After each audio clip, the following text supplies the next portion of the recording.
Welcome to the Be Empowered podcast with your host, Graham Hopkins. My goal is to help you regain your power by bridging the gap between who you think you are right now and who you really are. In simple language, that is like making your childhood dreams come true.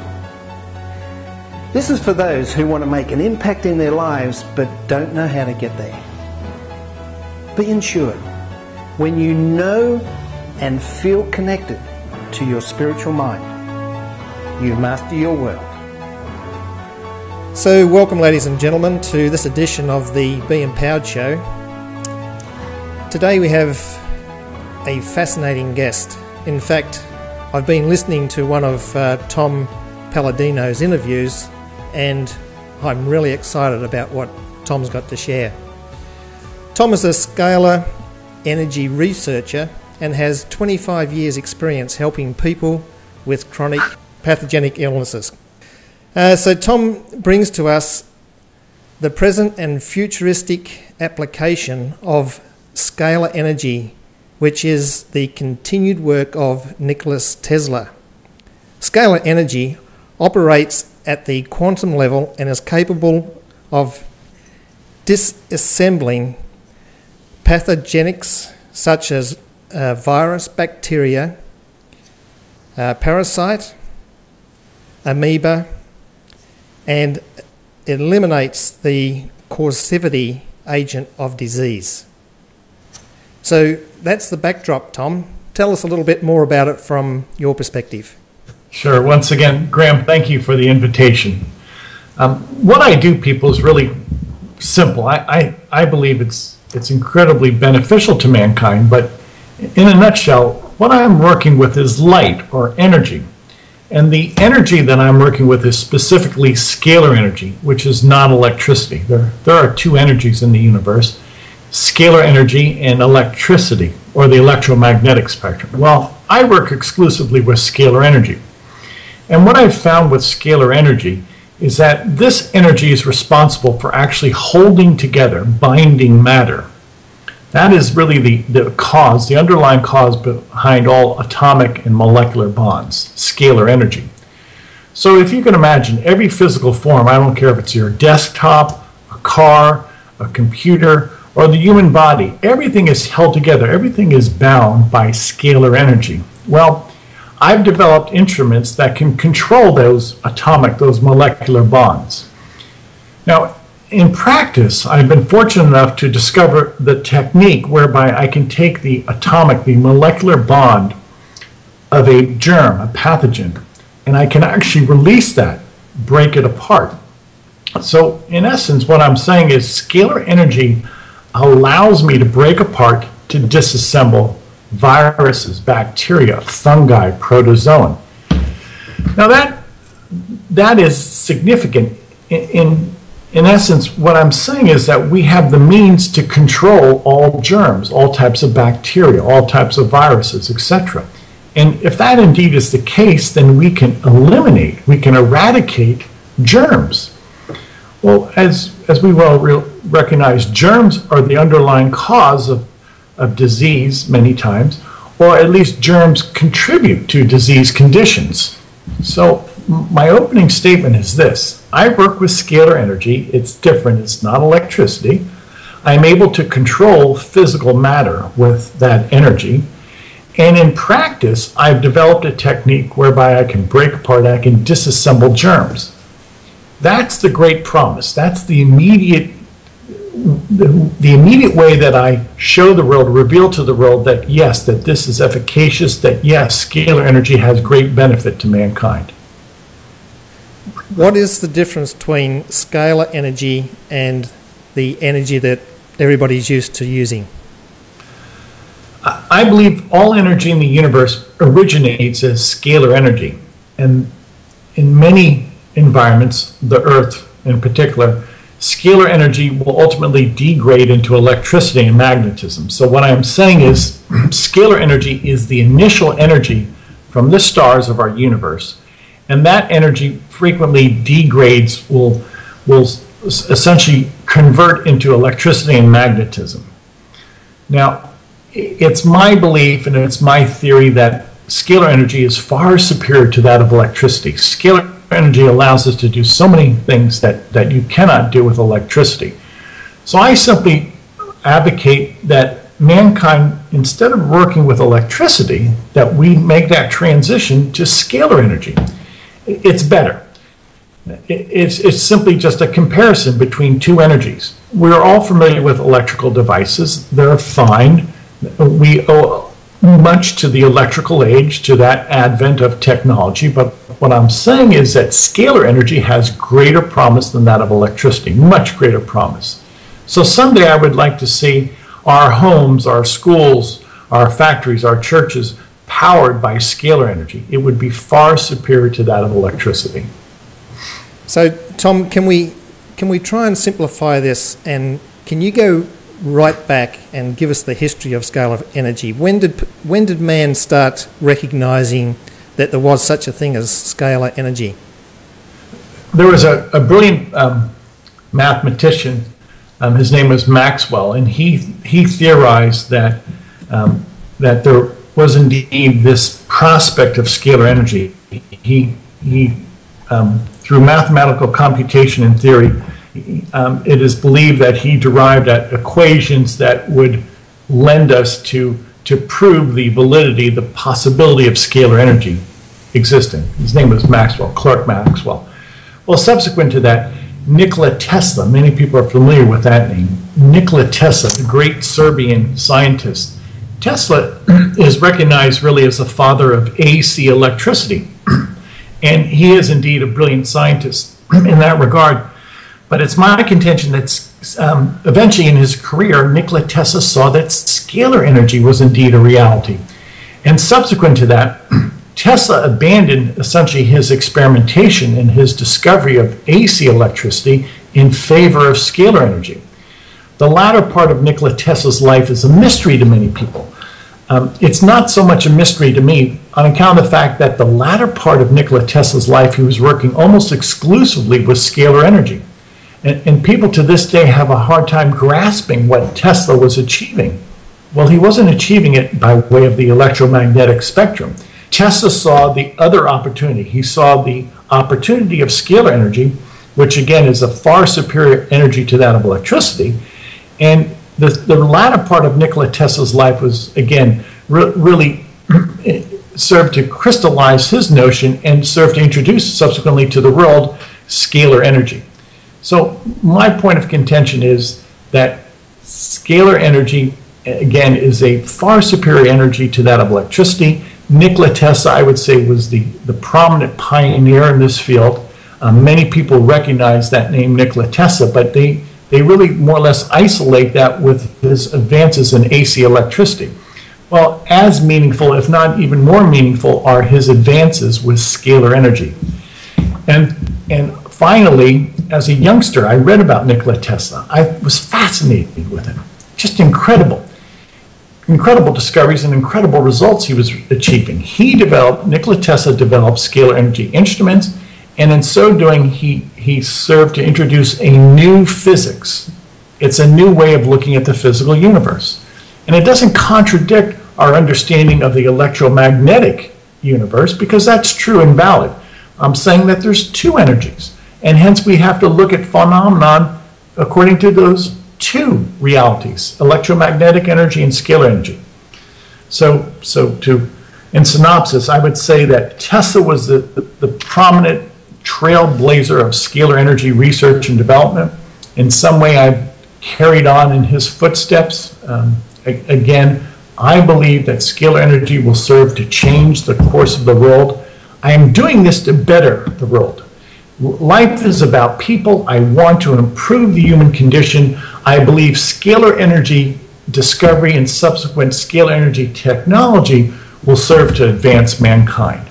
And that's the gist of my work. I want to see scalar energy used as a tool to improve everyday life, to make life better, happier. Tom, where does it get the name scalar energy? That's a great question. In physics, there's two considerations. You have vector. A vector has a magnitude and a direction, whereas a scalar connotation, it only has a magnitude. Well, in some ways, that's accurate, an accurate description of scalar energy, but nevertheless, scalar energy does have a direction to it. In vogue today, the term scalar energy is used by scientists and by lay people around the world. So that's the term that's come to be used widely. There are other names for scalar energy. Many of you are very well familiar with chi or prana. Some people call it 0 point energy. Others call it the mind of God, or the paradigm of the universe, or perhaps the hologram of the universe. All of this should make people feel comfortable. This in no way should confuse anybody or make anybody feel threatened. Scalar energy is a creation of God. Only God could create scalar energy. Hence, if it's a creation of God, it's good. God never contradicts himself. God would never do anything that was harmful. So scalar energy is just a tool that we use. Scalar energy is one of the attributes from God. And in so doing, if we learn more about this attribute and how to apply it, it's my contention, once again, scalar energy will serve to change the course of human history for the better. Imagine the world without electricity. Well, look at the advances that we have had, that we have realized by way of the electrical age, how we've been able to harness electricity to our benefit. It is my contention that the advent of the scalar age will be even more prominent, more significant, more life-changing than that of electricity.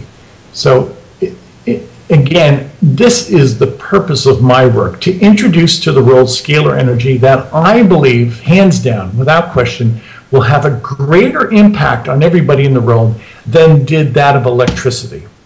Okay. Are you familiar with the word subtle energy? Is it the same thing? Yes, it's subtle energy. Yes, yes, it is. Yes. Man today just hasn't, again, grasped the fact that there's two energies. There are. Again, scalar energy originates from the sun of our solar system or the stars. So it's 100% natural. We simply haven't just identified that. It remains to be embraced and recognized by mankind. It is a subtle energy, but that energy can do incredible things. Subtle because we don't see it, we can't sense it, we can't see it, we can't feel it necessarily. But nevertheless, it's everywhere. It's omnipresent. So this scalar energy, again, once it's embraced, once mankind understands it, we can do so many things with scalar energy. And scalar energy, it's my contention, will eventually allow us to reverse and ultimately put an end to the energy crisis. Scalar energy will serve as a superior form of power generation than that of any fossil fuel, nuclear power, even solar power. Scalar energy is the wave of the future. That day is coming. Too many people understand that. We have really such a following of people who really now grasp that there's two energies and that scalar energy is superior. And indeed quite superior to that of any other form of energy generation. The day is coming, and this will, again, advance mankind immeasurably. So are you saying that scalar energy comes from the sun itself? Yes, yes. I would say that all creation obviously derives from the Creator, from God, and that God has appointed our sun of our solar system and the stars as the point of origin, as the means to broadcast that light energy. So if God is the actual creator of scalar energy, then the stars of the universe are the points of reference that broadcast, that emanate that energy. So can you explain what happens to the scalar energy when it hits the Earth's atmosphere to change it into electromagnetic energy? Sure. In this world, in this environment, scalar energy and the electromagnetic energy spectrum go hand in hand. They coexist. It's my contention that all of us are immersed in this sea of scalar energy. It's everywhere. We simply haven't recognized it. Now, let me give you an analogy, Graham. Obviously, the electromagnetic spectrum is everywhere. We see evidence of, for instance, microwave radiation. It's all around us. That allows our cell phones to speak. We see the visible range of electromagnetic energy from the red spectrum to the violet. That allows our eyes to focus and to distinguish between different gradations and color and shapes and form. All of that is part of the electromagnetic spectrum. Well, I'm saying that there is another energy, scalar energy, and it has properties, characteristics just like that of electricity and magnetism, but we just haven't defined that. Well, it's my consideration that scalar energy is so fundamental that human life would be impossible without it. Scalar energy is intelligent energy. When you have this form of light from God, and I firmly believe that scalar energy is a direct manifestation from God, that's intelligence. That's sublime, essentially infinite intelligence from God. So scalar energy is really responsible for so many phenomena in the universe. For instance, when we think, the process of thinking is facilitated by scalar energy. We could not think without this light, scalar energy. Our memory is possible by way of scalar energy. Our creativity is possible by way of scalar energy. So even though we don't realize that, scalar energy is responsible for our thoughts, our cognitive exercises. It's responsible for creativity, for memory. Scalar energy is the underlying cause of intuition. Some people will have an intuition. We've heard the expression women's intuition. Or we could say some people have intuition as far as friendships or a business association, etc. Well, all of that is scalar energy being exercised and being realized. So I am saying that human thought is a function of scalar energy. If we did not have scalar energy, we could not think. Scalar energy is the actual intelligence that allows us to think, to process, to form a deduction, to form a conclusion. It actually is the animating principle behind all human thinking. Without scalar energy, we could not think. The universe would be without intelligence, frankly. So, Tom, I have this theory that consciousness is made up of three things: intelligence, energy, and information. Yes. What are your thoughts on that? You're absolutely correct. And those three are subsumed under scalar energy. Scalar energy is all three. Cool. So scalar energy is all three. So are you saying that scalar energy is consciousness? Yes. Yes, I am. Yes, I am. And what do we mean by that, people? Well, to give a backdrop, I come from a Christian background, so I do believe in God, the creator. And I believe if God is indeed the creator of the universe, then there's intelligent design. There's incredibly sublime design behind all of this. Scalar energy are the instructions of the universe. Now, if you're an architect, Graham, and before you build a house or a factory, you're going to have plans. You're going to have architectural plans. The intelligence, the design precedes the actual physical building, the manufacturing, the construction of any project. Well, likewise with God. God designed the universe with these certain parameters and with this intelligence, this divine intelligence behind it. Scalar energy is intelligence. Scalar energy is the intelligence of God. So everything in nature has an incredible intelligence about it. In many ways, it's quite simple, but what it can do indeed and the ramifications therefrom are quite profound and rather the permutations, I could say, are infinite, and they are.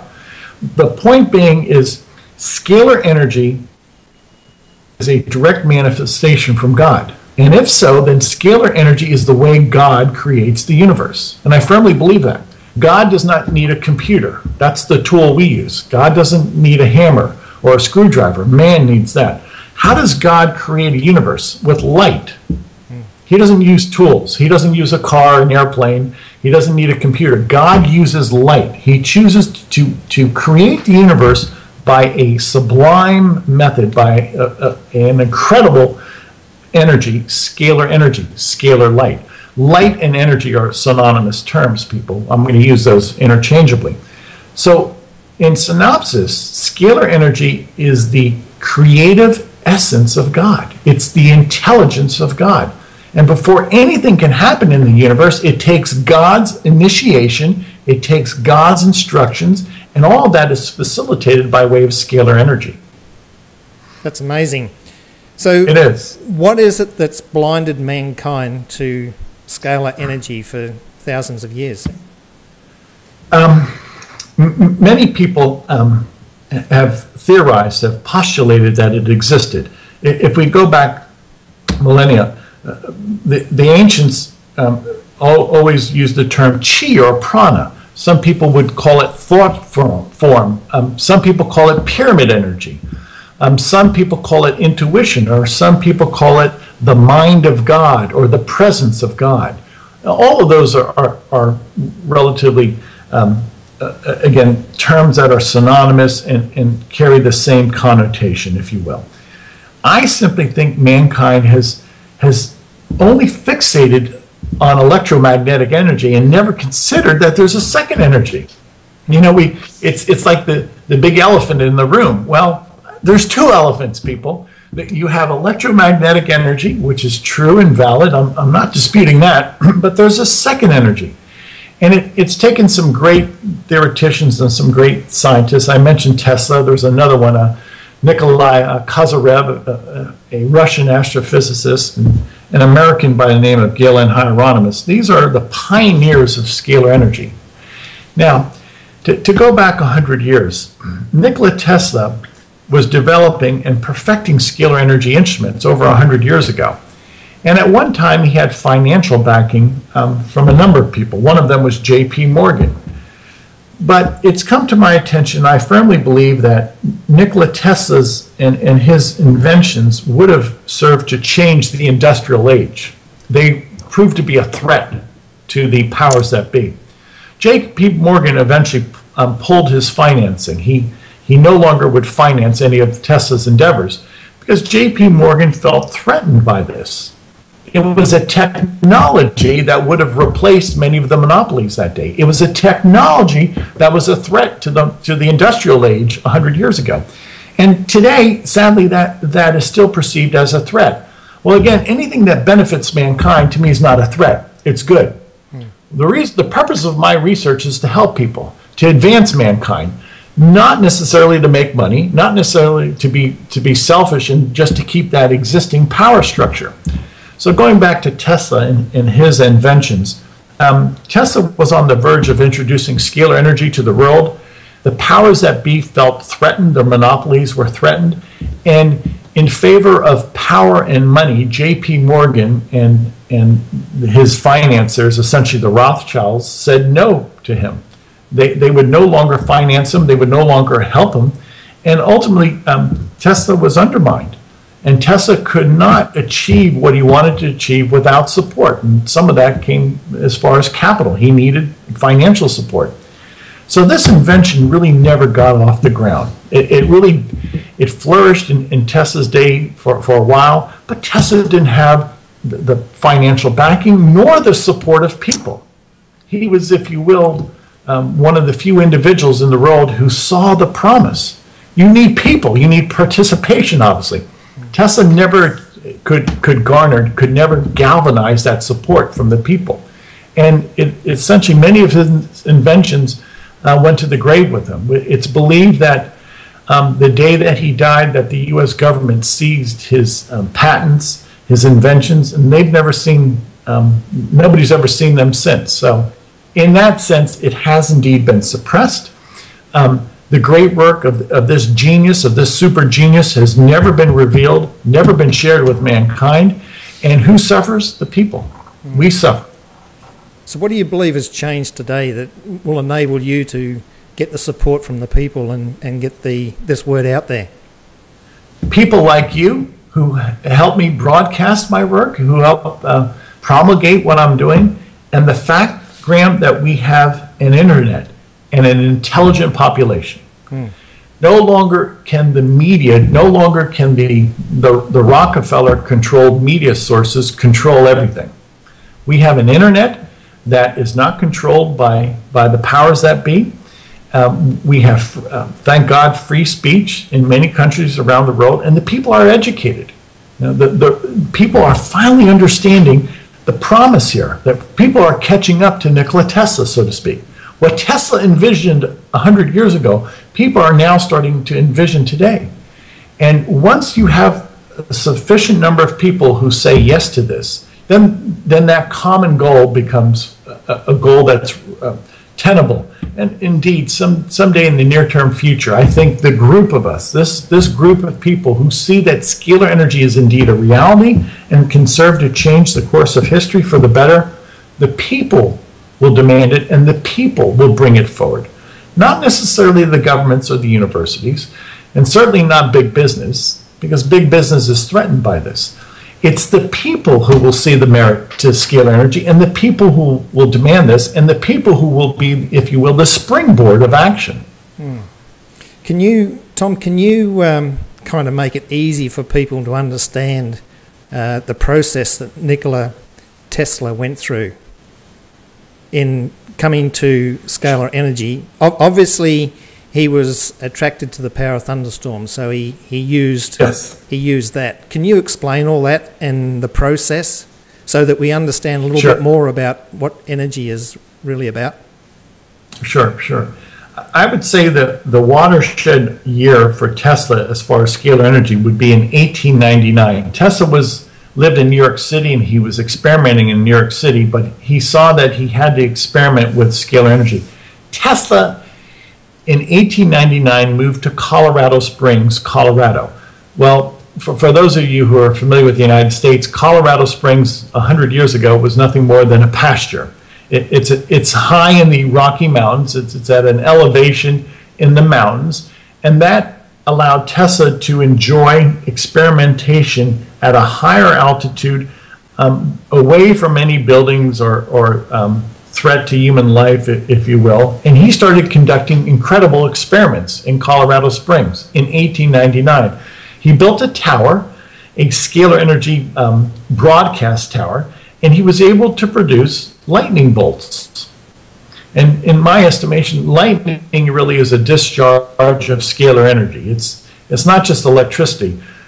Again, electricity and scalar energy are bidirectionally convertible. You can take scalar energy and convert it into electricity, and vice versa. Electricity can be converted into scalar energy.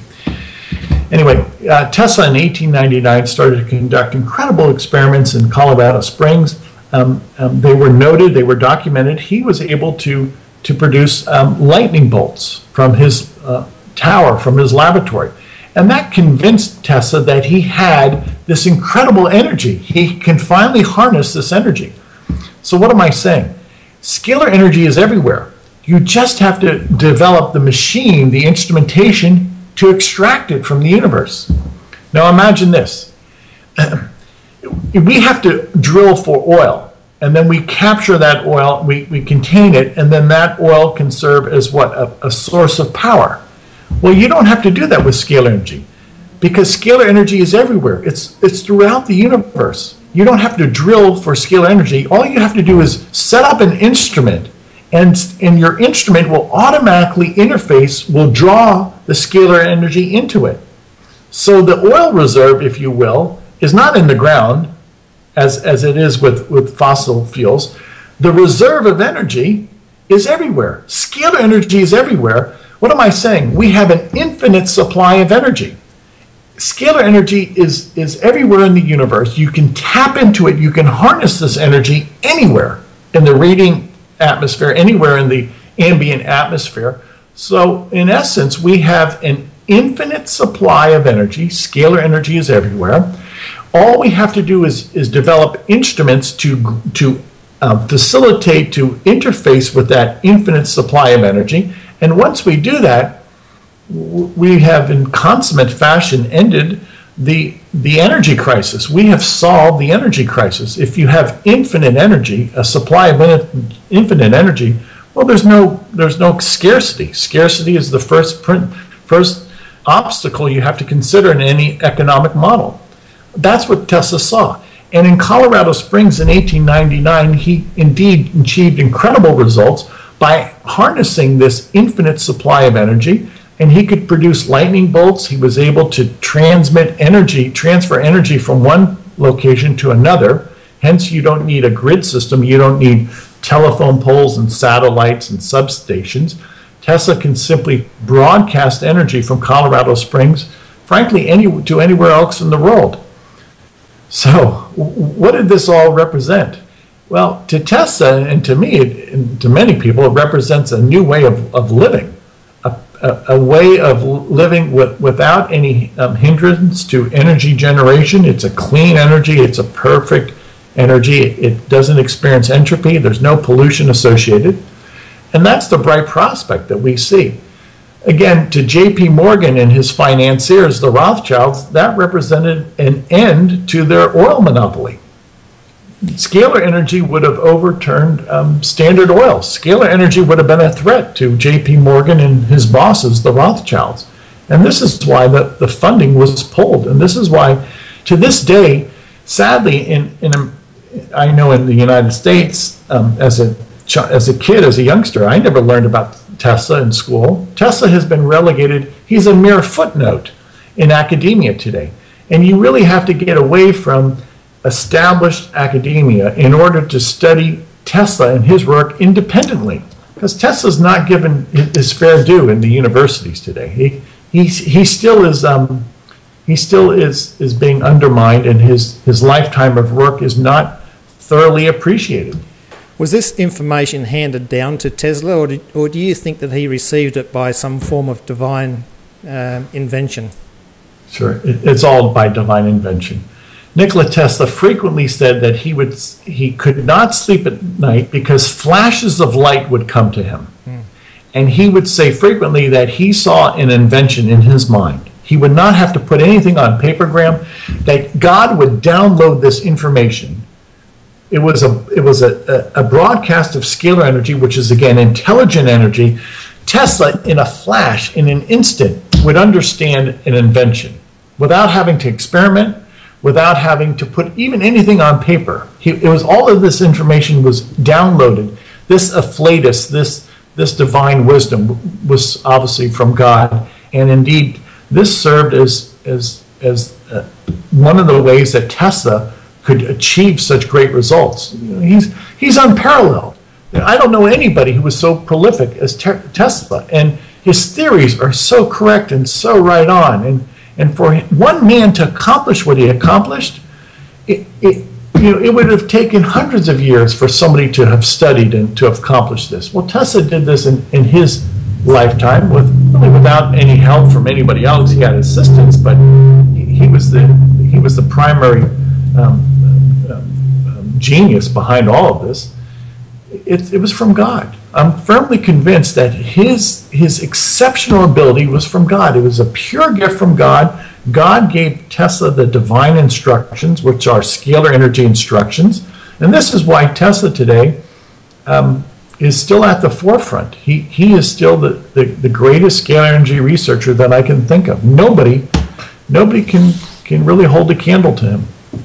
So if the powers to be and the Rothschilds, if they took his patents and discredited Tesla, then they say that what's out there in the terms of technology are probably 20 to 30 years advanced than what we're actually experiencing. So this information has been withheld. Yes. Do you believe that? Yes, it has. It has been withheld. It has been suppressed. Again, when Tesla died, federal agents of the United States government seized his papers in New York City. They seized his inventions. They absconded with all of his personal effects. The world has never seen the results of his laboratory work. We've never seen any of those inventions. Now, I understand a few of his notes were released, but I'm sure that was only done to palliate the people. Tesla's incredible invention sadly went to the grave with him. Who has it today? Well, some function of the United States government has it. They are the ones who seized his papers and his inventions. And again, it's such a shame, people. if Tesla's inventions could have made life easier and better, then why hasn't this been brought to light? Why is this being suppressed? Well, it's the only answer is rather obvious, because it's a threat to the existing establishment. And call it what you will, it might be a threat to the government, it might be a threat to big business, it might be a threat to universities, it might be a threat to people who have money and power that's in place. But all of this, again, knowledge is power. The truth will set you free. Well, in regard to Tesla's life, indeed, it has set us free. Tesla is responsible for our AC electricity. There's no other individual who is more prominent in the electrification of the world than Tesla. Tesla gave us our modern day age with AC electricity. And then Tesla could have taken us up another notch with scalar energy. But that period of his life, that invention was and still is today, is suppressed. And obviously this is not an accident. It's done by way of design. And frankly, it's quite evil. These inventions, this technology could have served to enhance the lifestyle of everybody in the world. And that was one of my opening statements. I'm enmeshed in scalar energy research because I believe in it, and it obviously has great benefit to mankind. These inventions that can be derived from scalar energy can make life better, easier, simpler. And why not? This is what technology is. Technology is the servant of man. That's all it is. I'm not intimidated by technology. Once you understand technology, it becomes your servant. Well, again, getting back to Tesla's case, Tesla saw that scalar energy could indeed be the servant of the world, but the powers that be are not allowing the release of that information, of that wealth of knowledge, and shame on them. They're doing it for selfish reasons, and who suffers? Well, everybody on planet Earth. That's who suffers. So, Tom, how did you get onto this information? I believe I was led by God, by the Holy Spirit, and I would believe that I've been appointed to introduce scalar energy to mankind. And that's my intent, and I am close to doing it. I'm having fabulous results, and I know that God is with me. I know that God has given me wisdom. And in many ways, I vow to continue on with Tesla's research. The people are accepting this, and that's the key. I've been doing this for 20, 25 years. Well, the past 3 to 4 years have been very promising because I've had the ability to share my thoughts on radio stations, on broadcasts. I am garnering support from people around the world. It's a group that is growing by the day, and people are getting it. People realize that I have scalar energy instruments, and I can do what other people cannot do. Why? Simply by virtue of the fact that I control scalar energy. But with that control of scalar energy, what I can do is really unheralded, is unprecedented. Got a question for you, just to put people at ease who fear energy, anything to do with energy. Right. Do you believe, you've mentioned the Holy Spirit, so God's power, if you like, is infinite. Would you agree with that? Yes. So my next question is the Holy Spirit and scalar energy the same thing? No. God, the Creator, we have Father, Son, Holy Spirit, 3 persons in one God. God is the supreme being. Creation is a different aspect. God created scalar energy. So God is always the supreme being. God is not energy. God is the creator. Energy is a manifestation from God. They're 2 separate concepts. And as long as people can realize that, then we don't dig ourselves into a hole. Why? Because scalar energy can always be controlled. Scalar energy is not God. God is autonomous. Scalar energy is controllable. Scalar energy can be mastered. Scalar energy can be harnessed. Well, you obviously cannot control, you cannot harness God. But God creates an energy that we can control, that we can harness. So, and not to get into philosophical discussion now, we'll keep it on the scientific level, but scalar energy is a palatable, is a controllable type of energy. And if God created it, then it's directly from God. And if God created it, then it's good. God would never create anything that is wrong or evil.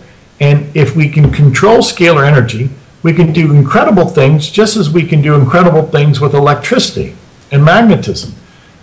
Obviously, we're not intimidated by technology, by energy. Well, we need energy for our satellites, for our cell phones, for our refrigerator, for our computer. All of this energy, the electrical energy that we're using in our homes, the microwave energy that we use for cell phones, all of that is able to be controlled, to be harnessed, and to be conducted accordingly. Well, it's my contention that someday we will have scalar energy that will likewise we will be able to control and harness and conduct accordingly. And it is this scalar energy that I believe will be far superior to that of any electrical appliance. And that's what I'm driving for. That's the impetus that I have to introduce this other energy. There's two energies, to introduce this other energy, and indeed to lift mankind from where he is today. I believe scalar energy once again will serve to change everybody's life for the better. So Tom, we agreed previously that today we'd set the foundation in regards to talking about energy. Yes. We haven't even touched on what you've actually invented, and Okay. we'll do that in the next interview. But Okay, can you give the people just an overview of what Sure. you've actually done? Sure. Again, I work with scalar energy, and scalar energy either holds together matter or disassembles, releases matter. Well, I've found out that with scalar energy, I've discovered a technique where I can release the geometry. I can break apart germs. And I have been very successful in breaking apart germs such as viruses, bacteria, protozoan, fungi.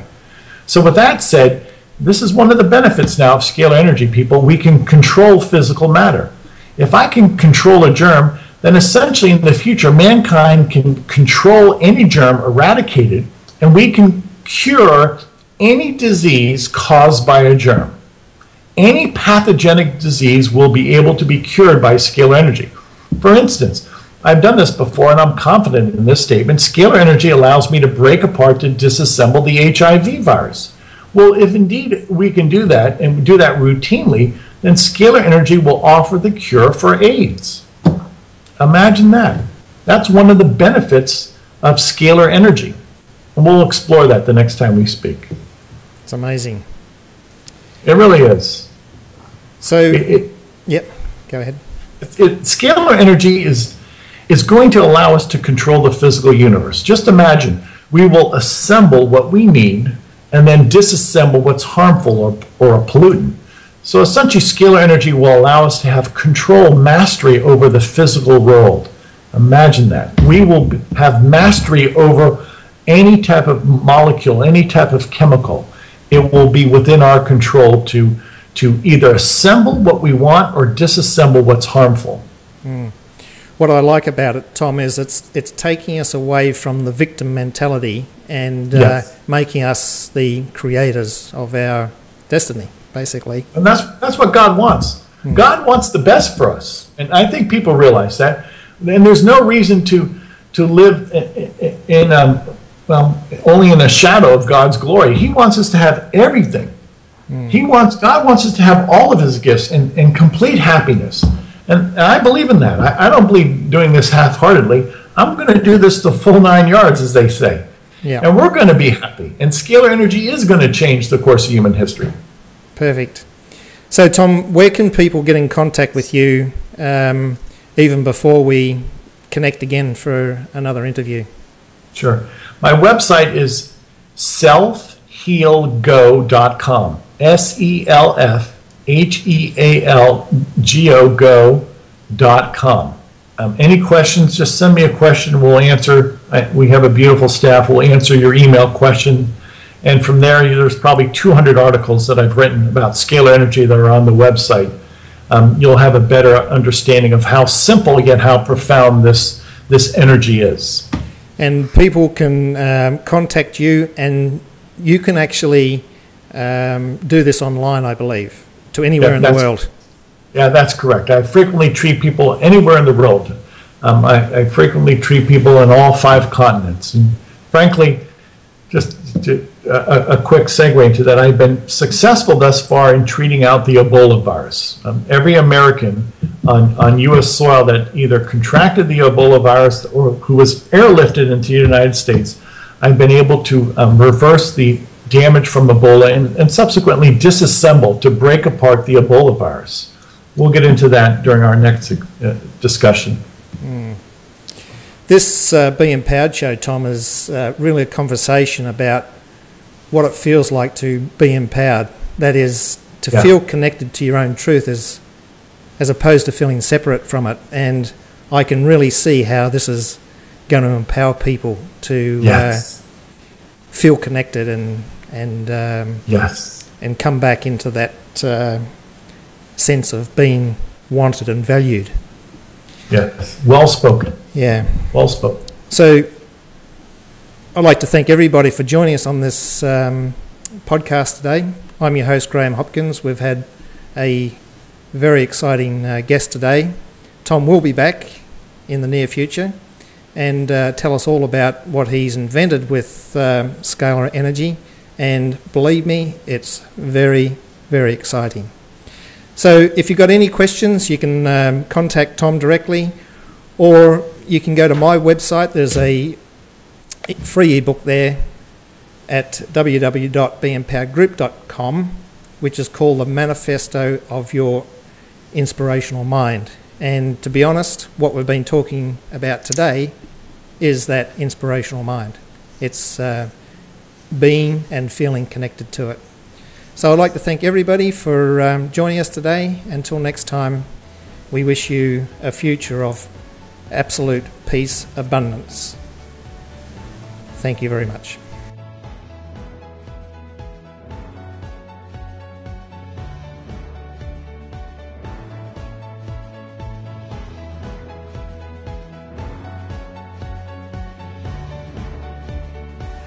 Hey, thanks so much for listening to the Be Empowered podcast. For more on regaining your power by bridging that gap between who you think you are right now and who you really are, go to www.beempoweredgroup.com and enter your name and email address to receive a free ebook and get notified of any upcoming podcasts. Remember, when you know and feel connected to your spiritual mind, you master your world. Changing your energy transforms your life.